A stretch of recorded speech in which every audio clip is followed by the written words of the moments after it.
het die engel aan my 'n rivier met die water van die lewe gewys. Dit was helder soos kristal en het gestroom uit die troon van God en die Lam. In die middel met die hoofstraat aan die een kant en die rivier aan die ander kant staan die boom van die lewe, wat 12 keer vrugte dra. Elke maand dra dit vrugte. En die blare van die boom bring genesing vir die nasie. Genade, barmhartigheid en vrede vir julle van God ons Vader en van die Lam en van die 7 geeste om sy troon. Amen. Baie welkom by ons erediens vanoggend, die 3de Lydingssondag. Ons sing van ons dors na die water van die lewe, soos 'n wilsbok wat smag na water. Lied 163.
Versadig ons met u genade, versadig ons met u woord, blaas met u gees in ons lewe, en hoop en moed. Ons kom bid, dat u vir ons sal lei in hierdie tyd, en sal wys wat u wil hê ons moet doen.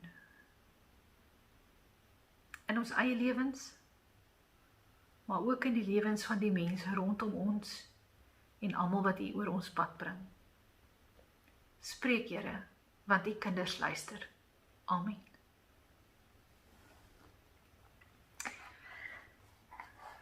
Ons teksgedeelte vanmôre is so eentjie voor laasweek se gedeelte uit hoofstuk 9. Ons lees in hoofstuk 7, Johannes hoofstuk 7, van vers 37 af.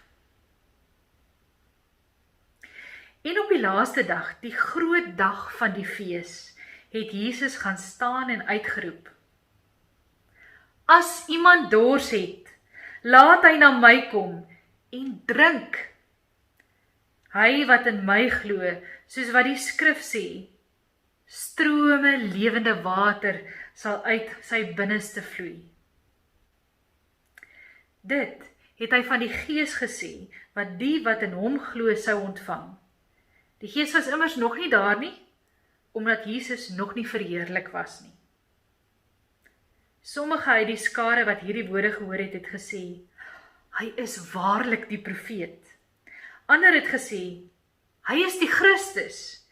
En nog ander het gesê, die Christus kom tog nie uit Galilea nie, het die skrif nie gesê die Christus is uit die geslag van Dawid en kom uit Bethlehem, die tuisdorp van Dawid nie?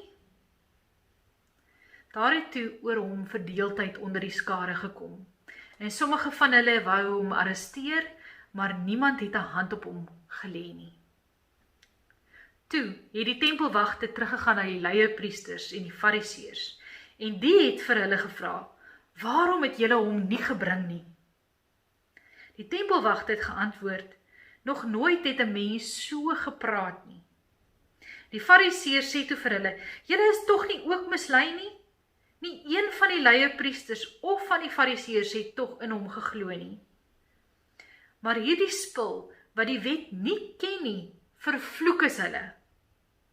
Nikodemus, die een wat voorheen na hom gekom het, en een uit hulle geleerdere, sê toe vir hulle, ons wet oordeel tog nie 'n persoon tensy hy eers aangehoor is en daar verneem is wat hy doen nie.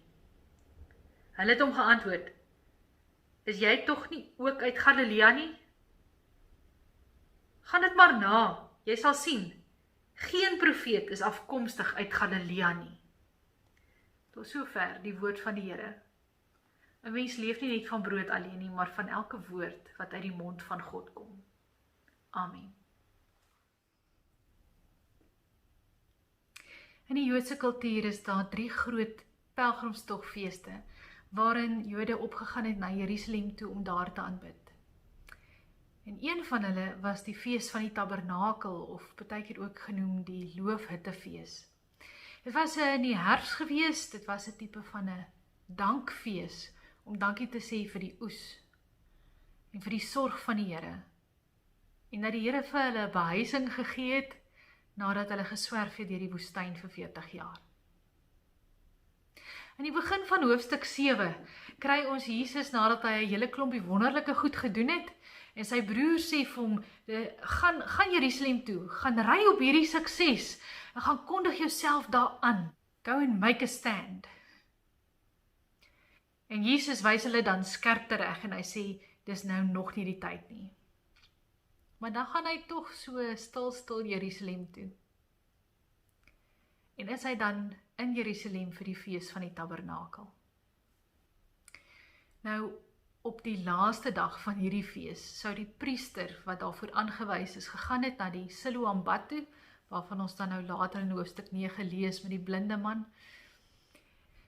En daar sou hy dan met 'n goue houer gaan water skep het.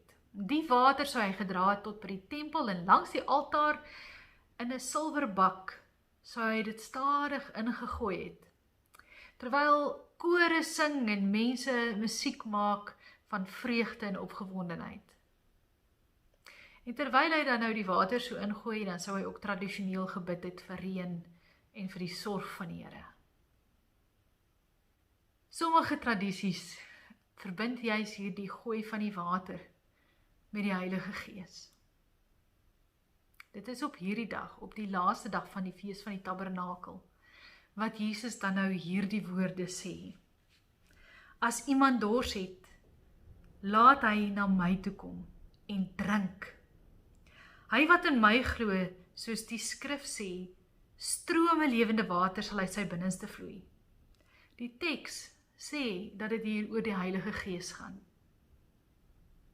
Geen wonder die mense se reaksie was so groot nie.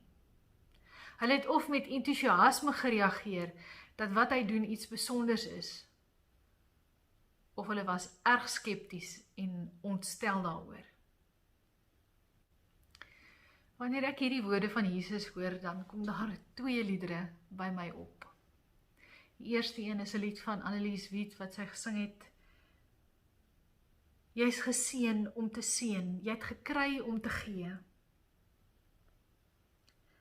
Jy leef om jouself vir ander te gee. Sien, dis die punt.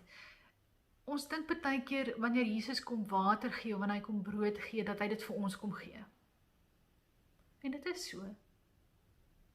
Maar eintlik kom gee hy dit vir ons, sodat ons 'n bron daarvan kan wees. Ons ontvang om te gee. Ons dors word geles, sodat ander se dors geles kan word. Die lewende water borrel in ons op, en dit loop oor. In hierdie tyd waarin ons nou leef, vind ek dat mense besonder benoud raak. Heeltyd bekommerd is, daar's nie genoeg nie, daar's nie genoeg geld vir die land nie, daar's nie genoeg inspuitings nie, daar's nie genoeg enige iets nie. En dit bring my by my tweede lied, waarvan ek dink, 'n jarelange gunsteling van my, een wat ek gereeld weer besoek, is Lukas Marie se Weduwee se kruik. Ons almal is maar bang dat die liefde dalk sal opraak, en dus probeer ons dit tot sterwens toe bewaak. Dan bære jy dit veilig in jou hart se diepste kluis, en hou jou naaste op 'n afstand met jou vuis. Maar dis die goeders wat ons weggee, wat ons ryk maak. Dis daarmee wat jy mense om jou raak. Want wat beteken liefde as jy dit nie gaan gebruik nie, of 'n blom se geur as niemand daaraan ruik nie? Hierdie uitspraak van Jesus sê heel eers vir ons dat hy die water is, die lewende water. Dis 'n aanspraak op sy goddelikheid. Dit sê hy is meer as 'n mens. Hy is die bron van die lewe. Daarmee saam kom sê hierdie uitspraak ook vir ons. Ons moet nie te klein oor onsself dink nie. Ons is nie maar net ontvangers van God se genade nie. Ons is kanale, ons is strome, ons is fonteine. Ons is die mense wat hierdie water na ander moet neem. As ons net vir onsself hou, staande water is nooit 'n goeie ding nie. My kat wil net water by die kraan drink. Ek het alselfs hierdie fonteintjies geprobeer, maar dit werk nie so lekker nie. Want sy soek die lopende water. Sy is spesieus oor die staande water. Of dit regtig vars is, of dit gesond is.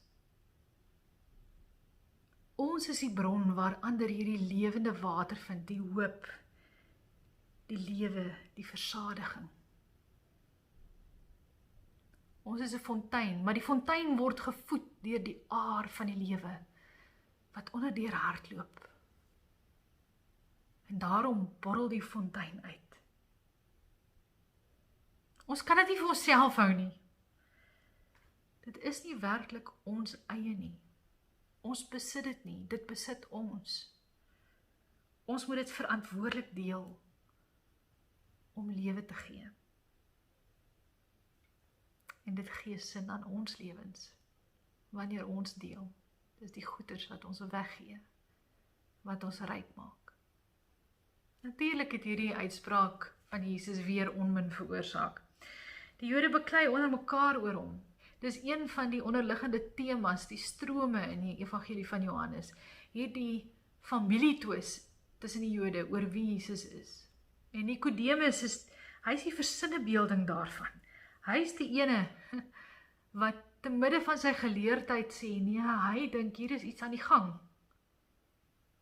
Nee, hy sê dit nog, hy is nog te bang. Hy wil net hê, daar moet dan geregtigheid geskied teenoor Jesus, dat die regte ding moet gebeur. En daarvoor spot hulle hom. Hulle maak of sy kennis gebrekkig is. Dit is eintlik hulle kennis wat gebrekkig is, want hulle weet nie Jesus is in Bethlehem gebore nie. Hulle dink hy kom uit Galilea. Die evangelie van Johannes was juis geskryf ook om die Jode wat uit die tempel verban is, omdat hulle in Jesus geglo het, te troos en te bemoedig, te midde van die moeilike omstandighede waarin hulle leef. Familietwiste is bitter moeilik en baie seer. Dis nie soos 'n ander tipe van stryery waarvan jy kan wegstap nie. Maar die water van genesing kom net uit een bron, en dit is Jesus self. Jesus, die liefde self. Amen. Ons bid, Here, wees ons genadig. Gee dat ons aan U liefde hou, en dat ons uit U liefde leef, en dat U vrede deur ons na ander vloei. Gee dat ons kerk in die tyd nie so benoud sal raak oor al ons eie bekommernisse, dat ons nie meer doen waarvoor U ons gestuur het nie. Dat ons sal onthou, ons is ook hier ter wille van ander. En dat dit is waarvoor U ons wil gebruik. Ons bid vir genesing in ons land. Ons bid vir genesing in ons gemeenskap. Ons bid vir elkeen wat bekommerd is, wat dors het, wat smag na iets en dalk self nie weet waarna hulle smag nie. Kom, Here.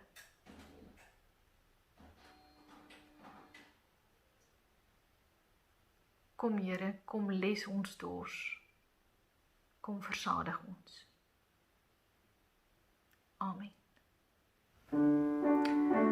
Ons sluit af met die pragtige gebed van Franciscus van Assisi, 284. Laat die Heer U vrede deur my vloei.